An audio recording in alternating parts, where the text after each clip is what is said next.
জাহান্নামের ভয়াবহতা।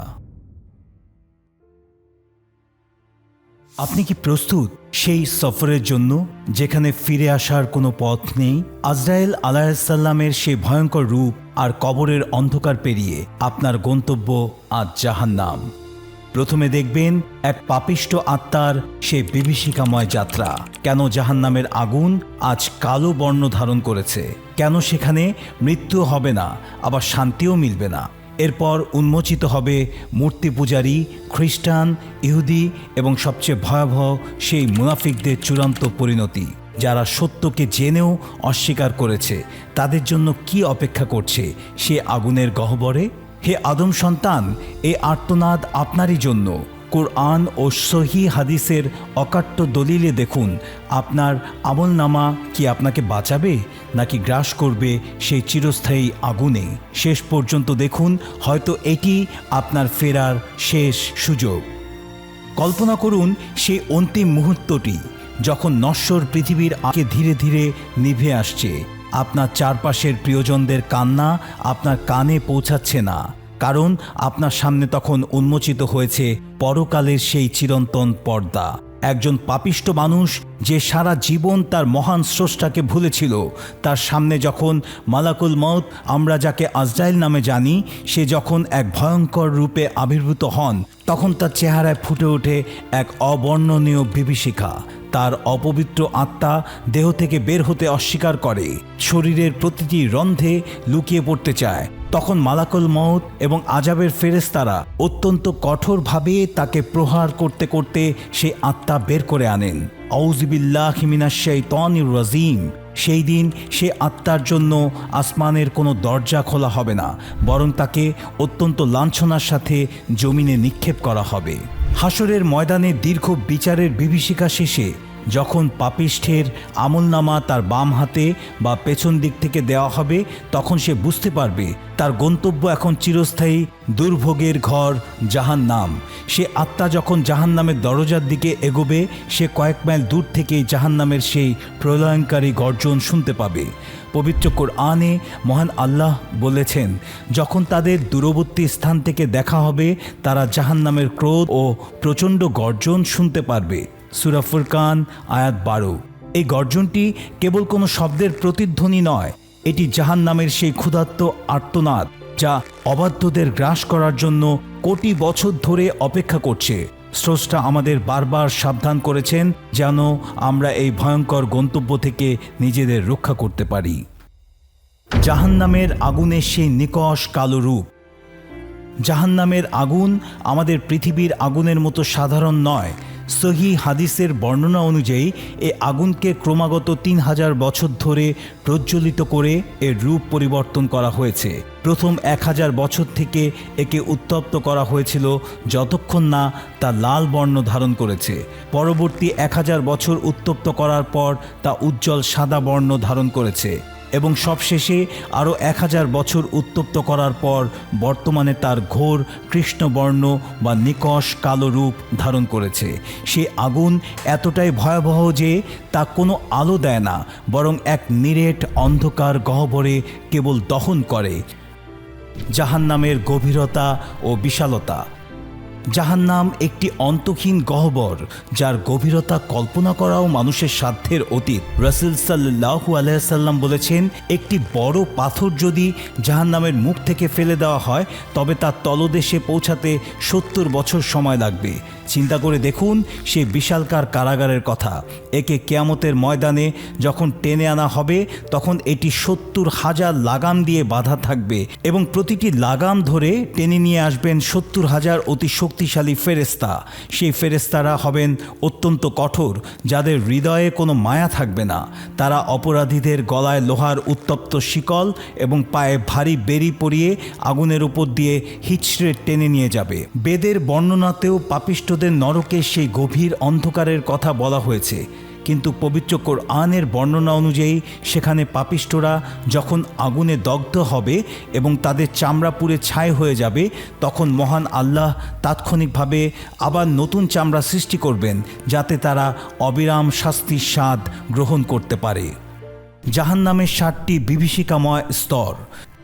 জাহান্নাম এক স্তর বিশিষ্ট কোনো সাধারণ জায়গা নয়। অপরাধের মাত্রা এবং কুফরির প্রকৃতি অনুযায়ী এর 7টি প্রধান দরজা বা স্তর রয়েছে। প্রতিটি স্তরের শাস্তি তার উপরের স্তরের চেয়ে কয়েক হাজার গুণ বেশি কঠোর। প্রথম স্তরের নাম জাহান্নাম, যেখানে মূলত পাপিষ্ঠ মুসলিমদের সাময়িক স্থান হবে। এর পরের স্তর লাজা, যা মানুষের গায়ের চামড়া ও মাংস হাড় থেকে আলাদা করে দেবে। হুতামা হলো সে স্তর যা সরাসরি মানুষের শরীর ভেদ করে হৃদয়ে গিয়ে চাবুক মারবে। এরপর পর্যায়ক্রমে সাইর, সাকার, জাহিম এবং সর্বশেষ গভীরতম স্তর হলো হাও ইয়া। সবচেয়ে গভীর স্তরটি নির্দিষ্ট করা হয়েছে মুনাফিক বা কপটদের জন্য। এই স্তরগুলো নিচের দিকে ক্রমাগত সংকুচিত এবং শাস্তিতে অনেক বেশি তীব্র। পাপিষ্টরা যখন সেখানে নিক্ষিপ্ত হবে, তারা যন্ত্রণায় চিৎকার করে জাহান্নামের প্রহরী মালিক আলাইহিসসালাম নামক ফেরেশতাকে ডাকবে এবং মিনতি করবে যেন তাদের মৃত্যু দিয়ে এই যন্ত্রণা শেষ করা হয়। কিন্তু মহাপ্রলয়ের এই প্রান্তরে উত্তর আসবে, না, তোমাদের এখানেই চিরকাল পৌঁছতে হবে। হে আমার পরম প্রিয় আদম সন্তান, এই বিবরণটি কোনো কাল্পনিক গল্প বা রূপকথা নয়। এটি আপনার ও আমার জন্য এক পরম মমতাময়ী সতর্কতা। আমরা আজ দুনিয়ার মোহে পড়ে সুউচ্চ অট্টালিকা গড়তে ব্যস্ত, কিন্তু সেই অন্ধকার কবর আর জাহান্নামের লেলিহান শিখার কথা কি একবারও নিভৃতে ভেবেছি? আমাদের ধমনের রক্ত একই আদি পিতা আদমের। তাই আমি আর্তনাদ করে বলছি, এখনই সময় তওবা করে সেই দয়াময় রবের দিকে ফিরে আসার। আউযু বিল্লাহি মিনাল জাহান্নাম। জাহান্নামে যাবে কারা? হে আমার পরম প্রিয় আদম সন্তান, হে আমার আদরের ভাই ও বোন, আমরা কি একবারও নিভৃতে বসে ভেবে দেখেছি এই বিশাল মহাবিশ্ব, তার মাঝে আমাদের এই ক্ষণস্থায়ী জীবন, এর শেষ কোথায়? মহান আল্লাহ আমাদের ভালোবেসে সৃষ্টি করেছেন, কিন্তু আমাদেরই কিছু কর্ম আমাদের ঠেলে দিচ্ছে সেই আগুনের অতল গহ্বরে। আউযু বিল্লাহি মিনাশ শাইতানির রাজিম। আমরা সেই পাপিষ্ঠদের দল থেকে আল্লাহর কাছে আশ্রয় চাই। আল্লাহ আমাদের বিবেক দিয়েছেন সত্য চেনার জন্য। আসুন আজ আমরা নিজেদের আমলনামার দর্পণে দেখে নিই কারা হবে সেই চিরস্থায়ী আগুনের জ্বালানি। পবিত্র কোরআন ও বিশ্বনবী সাল্লাল্লাহু আলাইহি সাল্লামের পবিত্র জবানের বর্ণনায় সেই দুর্ভাগা মানুষের পরিচয় স্পষ্ট করে দেওয়া হয়েছে। সালাত বর্জনকারী ও স্রষ্টার অবাধ্য জন। জাহান্নামের যাত্রী হওয়ার প্রধান এবং প্রথম কারণ হলো মহান রব্বুল আলামিনের ইবাদত থেকে মুখ ফিরিয়ে নেওয়া। পবিত্র কোরআনের সূরা মুদ্দাসসিরের 42 থেকে 43 নম্বর আয়াত এক অত্যন্ত করুণ দৃশ্যের অবতারণা করা হয়েছে। জান্নাতীরা যখন জাহান্নামের অতল গহ্বরে নিক্ষিপ্ত অপরাধীদের করুণ দশা দেখবে, তখন তারা মায়া ভরা কণ্ঠে জিজ্ঞেস করবে, তোমাদের কিসে সাকার নামক এই ভয়াবহ জাহান্নামে নিক্ষেপ করলো? তখন সেই অপরাধীরা হাহাকার করে চিৎকার করে বলবে, আমরা পৃথিবীতে সালাত আদায়কারীদের অন্তর্ভুক্ত ছিলাম না। চিন্তা করুন সেই মুহূর্তের কথা, যে সালাত ছিল মুমিনের মেরাজ, সে সালাত ছিল স্রষ্টার সাথে সরাসরি মিলনের সেতু। সেই সেতু যারা অবহেলা ভেঙে ফেলেছে, আজ তারা আগুনের লেলিহান শিখায় দগ্ধ হচ্ছে। অহংকারী, অত্যাচারী ও দাম্ভিক শাসক। রাসূল সাল্লাল্লাহু আলাইহি সাল্লামের পবিত্র হাদিসে এসেছে, যার অন্তরে সরিষা দানা পরিমাণ অহংকার থাকবে সে জান্নাতে প্রবেশ করতে পারবে না। জাহান্নাম হবে সেই সব মানুষের ঠিকানা যারা পৃথিবীতে ক্ষমতার দাপটে ধরাকে সরা জ্ঞান করত, যারা দুর্বল মানুষের উপর জুলুম করেছে, অন্যের ভিটেমাটি দখল করেছে কিংবা সাধারণ মানুষকে লাঞ্ছিত করেছে। জাহান্নামের আগুন আজ তাদের গ্রাস করার জন্য ফুঁসছে। আজ আপনি হয়তো দুনিয়ার কোনো উঁচু পদে বসে মানুষের হক নষ্ট করছেন, কিন্তু মনে রাখবেন জাহান্নামের প্রতিটি শিখা আপনার সেই অহংকারের চামড়াকে পুড়িয়ে ছাই করে দেবে। আর ইসলাম আমাদের শিখিয়েছে যে অহংকার কেবল মহান আল্লাহর চাদর। যে ব্যক্তি তা কেড়ে নিতে চায় তাকে আল্লাহ তাআলা অপমানিত করে জাহান্নামের অতল তলে নিক্ষেপ করবেন। সুদখোর ও এতিমদের সম্পদ আত্মসাৎকারী। পবিত্র কোরআনে সুদকে আল্লাহর বিরুদ্ধে যুদ্ধে সামিল বলা হয়েছে। রাসূল সাল্লাল্লাহু আলাইহি সাল্লাম মিরাজের সেই ভয়ঙ্কর রাতে একদল লোককে দেখেছিলেন যাদের পেট ছিল বিশাল বিশাল ঘরের মতো এবং সেই পেটের ভেতর সাপগুলো কিলবিল করছিল। এরা ছিল সেই সব সুদখোর যারা মানুষের রক্ত চুষে সম্পদ গড়েছিল। এছাড়াও যারা এতিমের সম্পদ অন্যায়ভাবে গ্রাস করে তাদের সম্পর্কে পবিত্র কোরআনে সূরা নিসায় আল্লাহ তাআলা বজ্র কণ্ঠে ঘোষণা করেছেন, নিশ্চয়ই যারা এতিমদের সম্পদ অন্যায়ভাবে গ্রাস করে তারা তাদের পেটে কেবল আগুনই ভর্তি করছে এবং অচিরেই তারা প্রজ্বলিত আগুনে প্রবেশ করবে। হে প্রিয় ভাই, যে সম্পদ আপনি আপনার সন্তানের জন্য রেখে যাচ্ছেন তা যদি হারামের হয় তবে সেই সম্পদ আপনার গলার আগুনের বেরিতে পরিণত হবে। আত্মীয়তার বন্ধন ছিন্নকারী ও গীবতকারী। সমাজ আজ কলুষিত হয়ে গেছে হিংসা আর বিদ্বেষে। রাসূল সাল্লাল্লাহু আলাইহি সাল্লাম বলেছেন, আত্মীয়তার বন্ধন ছিন্নকারী জান্নাতে প্রবেশ করবে না। সহিহ বুখারী। যারা তুচ্ছ কারণে ভাইয়ের সাথে কথা বলা বন্ধ করে দেয়, যারা বাবা মায়ের অবাধ্য হয়, তাদের জন্য জান্নাতে সুঘ্রাণ হারাম। এছাড়া যারা জিহ্বা দিয়ে মানুষের সম্মান ছিঁড়ে খায়, কোরআনের বর্ণনা অনুযায়ী তারা যেন তাদের মৃত ভাইয়ের মাংস খাচ্ছে। ইসলাম আমাদের শিখিয়েছে নীরবতার মাধ্যমে আত্মাকে পবিত্র করা। যারা চগলখড়ি করে, মানুষের মাঝে বিবাদ বাধায়, তাদের জন্য জাহান্নামের হুতামাহ নামক স্তরটি উন্মুক্ত রাখা হয়েছে, যা তাদের হৃৎপিণ্ড পর্যন্ত দগ্ধ করবে। ব্যভিচারী ও অশ্লীলতায় মত্ত সমাজ। আজকের দুনিয়ায় অশ্লীলতা যখন বিনোদনের নাম নিয়েছে, তখন সহিহ হাদিসের সতর্কতা আমাদের কানে আর্তনাদ হয়ে বাজে। রাসূল সাল্লাল্লাহু আলাইহি সাল্লাম মিরাজের রাতে একটি আগুনের চুল্লি দেখেছিলেন, যার ওপরের দিকটা ছিল সংকীর্ণ আর নিচের দিকটা ছিল বিশাল। সেখানে উলঙ্গ নারী পুরুষরা যন্ত্রণায় চিৎকার করছিল। এরা ছিল পৃথিবীর ব্যভিচারী ও ব্যভিচারিণী। আউযুবিল্লাহি মিনাল ফাওয়াহিশ। আমরা সেই চারিত্রিক পতন থেকে আল্লাহর কাছে আশ্রয় চাই। হে আমার প্রিয় মানুষ, আপনি যে পথেই থাকুন না কেন, মৃত্যুর আগে তওবা করে ফিরে আসার সুযোগ এখনও আছে। জাহান্নামের এই ভয়ঙ্কর যাত্রী হওয়া চেয়ে স্রষ্টার প্রিয় বান্দা হওয়া কি অনেক বেশি আনন্দের নয়? আসুন আজই আমরা আল্লাহর কাছে কান্নাকাটি করি, আমাদের অপরাধগুলো স্বীকার করি। ইনশাআল্লাহ আল্লাহ পরম দয়ালু, তিনি আমাদের ক্ষমা করবেন। আউযুবিল্লাহি মিনান নার। আমরা আল্লাহর কাছে সে আগুন থেকে নিরাপত্তা চাই যা মানুষের হাড়কে পিষে ছাই করে দেয়। আমিন। মুশরিক ও মূর্তি পূজারীদের ভয়াবহ পরিণতি। বিভ্রান্তি থেকে আগুনের গহ্বরে। হে আমার পরম প্রিয় ভাই ও বোন, বিশেষ করে যারা আজ স্রষ্টাকে ছেড়ে সৃষ্টির আরাধনায় মত্ত, যারা নিজের হাতে গড়া মূর্তির সামনে মস্তক অবনত করছেন, আপনাদের প্রতি আমার এই আহ্বান কোনো ঘৃণা থেকে নয়, বরং এক পরম মমতাময়ী হৃদয়ের হাহাকার থেকে। আমরা সবাই সেই এক মহান রব্বুল আলামিনের সৃষ্টি, যিনি আমাদের অস্তিত্ব দিয়েছেন, যিনি আমাদের নিঃশ্বাস সচল রেখেছেন। কিন্তু হায়, মানুষ আজ সেই দয়াময় স্রষ্টাকে ভুলে পাথরের মূর্তিকে উপাস্য বানিয়ে নিয়েছে। পবিত্র কোরআনে মহান আল্লাহ স্পষ্টভাবে ঘোষণা করেছেন, নিশ্চয়ই শিরক বা অংশীবাদ হচ্ছে সবচেয়ে বড় জুলুম। শিরক হলো স্রষ্টার সার্বভৌমত্বের ওপর এক জঘন্য কুঠারাঘাত, যা মহান আল্লাহ কখনোই ক্ষমা করবেন না, যদি না মানুষ মৃত্যুর আগে তওবা করে। আউযুবিল্লাহি মিনাশ শিরকি ওয়াল কুফর। আমরা সেই অন্ধকার থেকে আল্লাহর কাছে আশ্রয় চাই। আল্লাহ আমাদের সত্য চেনার তৌফিক দিন। উপাস্যদের অসারতা ও হাসরের সেই লাঞ্ছনা। কল্পনা করুন সেই বিচার দিবসের দৃশ্য। যারা মূর্তি পূজা করত তারা সেদিন তাদের উপাস্যদের কাছে সাহায্যের জন্য চিৎকার করবে, কিন্তু পাথর বা ধাতু দিয়ে তৈরি সেসব মূর্তি কি সেদিন কথা বলবে? কখনো না। পবিত্র কোরআনের সূরা আম্বিয়ায় আল্লাহ তাআলা এক ভয়ঙ্কর সত্য উন্মোচন করেছেন, নিশ্চয়ই তোমরা এবং আল্লাহ ছাড়া তোমরা যাদের ইবাদত করতে তারা সবাই হবে জাহান্নামের ইন্ধন। হে মুশরিক ভাই, যে মূর্তিকে আপনি আজ দুধ দিয়ে স্নান করাচ্ছেন বা যার সামনে ধূপ জ্বালাচ্ছেন, কিয়ামতের দিন সেই মূর্তিগুলোকেই আগুনের বিশাল বিশাল কয়লা হিসেবে জাহান্নামে নিক্ষেপ করা হবে। এটি হবে আপনার জন্য এক পরম মানসিক আযাব। যে উপাস্যদের আপনি রক্ষাকর্তা ভাবতেন, আজ তারাই আপনার সাথে আগুনের জ্বালানি হয়ে জ্বলছে।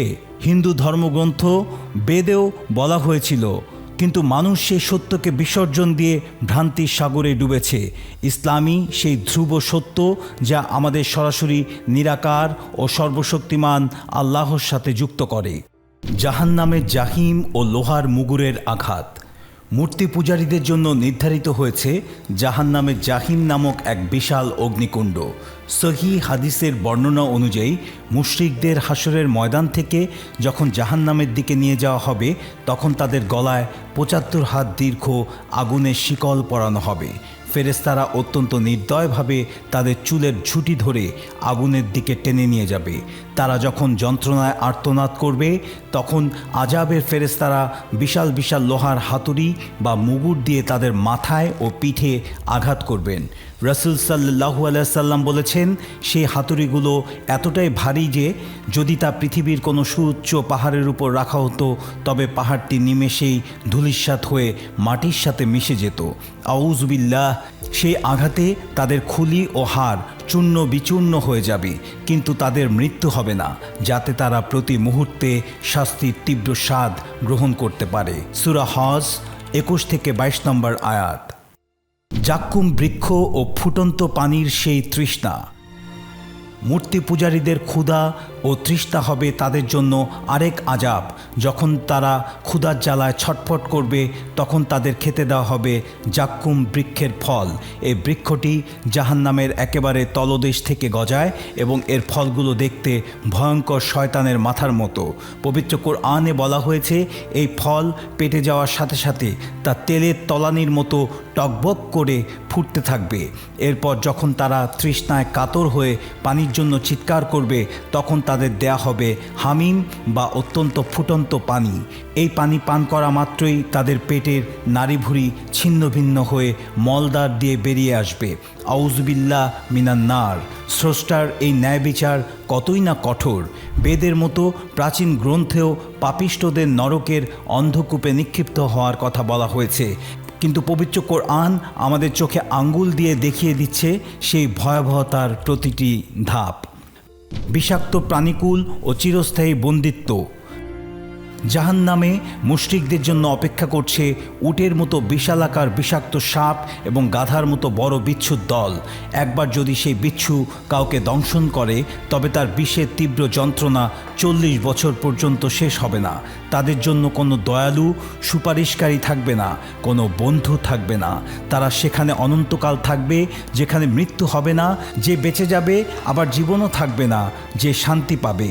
ইনশাআল্লাহ আমাদের এই আর্তনাদ যদি আজ কোনো বিভ্রান্ত মানুষের হৃদয়ে পৌঁছায়, তবে হয়তো সেই আগুনের দহন থেকে মুক্তি পাবে। হে মূর্তি পূজারী ভাই, একবার ঠান্ডা মাথায় ভেবে দেখুন যে মূর্তি নড়াচড়া করতে পারে না, যে মাছি তাড়াতে পারে না, সে আপনাকে এই মহাপ্রলয় থেকে কিভাবে বাঁচাবে? ইসলামই একমাত্র ধর্ম যা আপনাকে শেখায় আপনার মাথা কেবল সেই মহান স্রষ্টার সামনেই নত হবে, যিনি আপনাকে সৃষ্টি করেছেন। আউযুবিল্লাহ। এখনই সময় সেই মূর্তির মোহ ত্যাগ করে এক আল্লাহর তৌহিদের ছায়াতলে আসার, নয়তো জাহান্নামের সেই চিরস্থায়ী অপমান ও লেলিহান শিখা আপনার জন্য প্রস্তুত হয়ে আছে। মুনাফিক, খ্রিস্টান ও ইহুদিদের পরকালীন পরিণতি। ভণ্ডামি ও কুফরি বনাম মহান সত্য। হে আমার পরম প্রিয় মানবজাতি, আমরা এই প্রামাণ্যচিত্রের এক চূড়ান্ত এবং অত্যন্ত সংবেদনশীল অংশে উপনীত হয়েছি। আজ আমরা কথা বলবো সেই সব দুর্ভাগা মানুষদের নিয়ে, যারা সত্যকে জানার পরও অস্বীকার করেছে, কিংবা যারা ধর্মের লেবাস পরে অন্তরে বিষ লালন করেছে। স্রষ্টা আমাদের সৃষ্টির সেরা জীব হিসেবে পাঠিয়েছেন, কিন্তু আমাদেরই কিছু মানুষের কপটতা, হঠকারিতা আমাদের ঠেলে দিচ্ছে জাহান্নামের অতল তলে। আউযুবিল্লাহ মিনাশ শাইতানির রাজিম। আমরা সেই পাপিষ্ঠদের দল থেকে এবং অন্তরের নিফাক বা ভণ্ডামি থেকে আল্লাহর কাছে আশ্রয় চাই। আসুন আজ আমরা নিজেদের হৃদয়ে সেই মায়া ভরা আর্তনাদ শুনি, যা আমাদের জাহান্নামের সেই চিরস্থায়ী অপমান থেকে বাঁচাতে পারে। মুনাফিকদের ভয়াবহ গহ্বর ও সর্বনিম্ন স্তর। ইসলামে মুনাফিকি বা ভণ্ডামিকে সবচেয়ে ঘৃণ্য ও ভয়ঙ্কর অপরাধ হিসেবে চিহ্নিত করা হয়েছে। এরা ছিল সেই সব মানুষ যারা জনসম্মুখে নিজেদের মুসলিম দাবি করত, কিন্তু গোপনে ইসলামের শিকড় কাটতে মত্ত ছিল। পবিত্র কোরআনের সূরা নিসায় 145 নম্বর আয়াত, মহান আল্লাহ এক বজ্র কণ্ঠে ঘোষণা করেছেন, নিশ্চয়ই মুনাফিকদের স্থান হবে জাহান্নামের সর্বনিম্ন স্তরে হাওইয়াহ। চিন্তা করুন, যারা সরাসরি কাফের বা মুশরিক তাদের চেয়েও ভয়াবহ শাস্তি হবে মুনাফিকদের, কারণ তারা সত্য নিয়ে উপহাস করেছে এবং মুমিনদের সরলতার সুযোগ নিয়ে ধোঁকা দিয়েছে। তাদের জন্য জাহান্নামে এমন এক অন্ধকার গহ্বর অপেক্ষা করছে যেখানে আগুনের চাপ হবে অকল্পনীয়। রাসূল সাল্লাল্লাহু আলাইহি সাল্লাম বলেছেন, মুনাফিকের লক্ষণ তিনটি: মিথ্যা বলা, প্রতিশ্রুতি ভঙ্গ করা এবং আমানতের খেয়ানত করা। হে আমার ভাই, আমরা কি আজ নিজেদের মধ্যে এই লক্ষণগুলো দেখতে পাই না? যদি পাই তবে মনে রাখুন, জাহান্নামের সেই তলদেশ আমাদেরই গ্রাস করার জন্য মুখিয়ে আছে। আউযুবিল্লাহ। মুনাফিকি থেকে বাঁচার একমাত্র উপায় হলো চরিত্র ও অন্তরের পূর্ণ বিশুদ্ধতা। খ্রিস্টান ও ইহুদিদের তৃত্ববাদ ও অবাধ্যতা। হে আহলে কিতাব তথা ইহুদি ও খ্রিস্টান ভাই বোন, মুসা আলাইহিসসালাম এবং ঈসা আলাইহিসসালাম উভয়ই এক অদ্বিতীয় আল্লাহর ইবাদতের দাওয়াত নিয়ে এসেছিলেন, কিন্তু হায়, মানুষ আজ সেই তাওহীদের বাণীকে বিকৃত করে ফেলেছে। যারা আজ যিশুকে বা ঈসা আলাইহিসসালামকে আল্লাহর পুত্র দাবি করে কিংবা যারা তৃত্ববাদে বিশ্বাস করে, পবিত্র কোরআন আপনাদের অত্যন্ত কঠোরভাবে সতর্ক করে বলছে, যারা বলে যে আল্লাহ তিনজনের একজন, তারা অবশ্যই কুফরি করছে। সূরা মাইদা 73 নম্বর আয়াত। বাইবেলও অবিশ্বাসীদের জন্য আগুন ও গন্ধকের হ্রদের কথা বলা হয়েছে, কিন্তু ইসলাম পূর্ণাঙ্গ সত্য নিয়ে এসেছে যে আল্লাহ এক ও অদ্বিতীয়, তার কোনো স্ত্রী বা সন্তান নেই। যারা নবী মুহাম্মদ সাল্লাল্লাহু আলাইহি সাল্লামকে শেষ নবী হিসেবে গ্রহণ করেনি, তারা মূলত তাদের নিজেদের নবী মুসা আলাইহিস সালাম এবং ঈসা আলাইহিস সালামের সেই সুসংবাদকেই অস্বীকার করেছে যা তারা দিয়ে গিয়েছিলেন। তাদের জন্য পরকালে কোনো সুপারিশকারী থাকবে না এবং তারা চিরকাল জাহান্নামের আগুনে দগ্ধ হবে। জাহান্নামীদের খাদ্য ও পানীয়ের বিভৎসতা। জাহান্নামে এইসব অপরাধীদের জন্য যে আপ্যায়ন প্রস্তুত রাখা হয়েছে তা শুনলে আপনার হৃৎপিণ্ড কেঁপে উঠবে। যখন তারা ক্ষুধার জ্বালায় ছটফট করবে, তখন তাদের দেয়া হবে জাক্কুম বৃক্ষের বিষাক্ত ফল, আর যখন তারা পানির জন্য হাহাকার করবে, তখন তাদের পান করতে দেওয়া হবে গিসলিন, যা হলো জাহান্নামীদের ক্ষতস্থান থেকে ঝরে পড়া পচা রক্ত ও পুঁজ। মাশাআল্লাহ, স্রষ্টা আমাদের এই ভয়াবহতা থেকে বারবার সাবধান করেছেন। তাদের জন্য পানীয় হিসেবে আরও থাকবে সাদিদ বা গরম তামা গলানো পানির মতো তরল, যা তাদের মুখমণ্ডলের কাছে নেওয়া মাত্রই মুখের চামড়া খসে পড়বে। বাইবেলে এক ধনী ব্যক্তির কথা বলা আছে যে আগুনের শিখায় দগ্ধ হয়ে এক ফোঁটা পানির জন্য আর্তনাদ করছিল, কিন্তু পরকালে সেই সুযোগ থাকবে না। ইসলামই একমাত্র সত্য ধর্ম যা আপনাকে পরকালীন এই তৃষ্ণা ও ক্ষুধা থেকে মুক্তির গ্যারান্টি দেয় একমাত্র একনিষ্ঠ ইবাদতের মাধ্যমে। নবীগণের অবমাননাকারী ও অবাধ্য মুসলিমদের দহন। শুধু অমুসলিম নয়, সেই সব নামধারী মুসলিমদের কথাও ভাবুন যারা নবীর সুন্নাহকে অবমাননা করেছে। রাসূল সাল্লাল্লাহু আলাইহি সাল্লাম বলেছেন, জাহান্নামের সবচেয়ে হালকা শাস্তি হবে এক ব্যক্তিকে এমন এক জোড়া আগুনের জুতা পরানো হবে যার উত্তাপে তার মাথার মগজ ভাতের হাড়ির মতো ফুটতে থাকবে। সুবহানাল্লাহ, যদি এই সামান্য শাস্তি আমরা সহ্য করতে না পারি, তবে সেই ভয়াবহ আগুনের সামনে আমাদের দশা কি হবে? যারা কিয়ামতের দিন নবী মুহাম্মদ সাল্লাল্লাহু আলাইহি সাল্লামের শাফায়াত পাবে না, তাদের চেয়ে হতভাগা আর কেউ নেই। মাশাআল্লাহ, আল্লাহ তাআলা যেমন শাস্তিদানে কঠোর, তেমনি তিনি পরম দয়ালু। তিনি নিজেই বলেছেন, হে আমার বান্দারা, যারা নিজেদের উপর জুলুম করেছো, তোমরা আল্লাহর রহমত থেকে নিরাশ হও না। সূরা জুমার 53 নম্বর আয়াত। হে পরম প্রিয় মানবজাতি, এই দীর্ঘ সফরটি আপনাদের মনে আতঙ্ক সৃষ্টির জন্য নয়, বরং সত্যের পথে ফিরিয়ে আনার জন্য।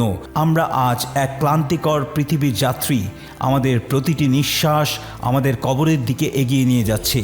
হে মূর্তি পূজারী ভাই, হে খ্রিস্টান ও ইহুদি ভাই বোন, হে আমাদের মুসলিম তরুণ সমাজ, আসুন আমরা সবাই এক হই।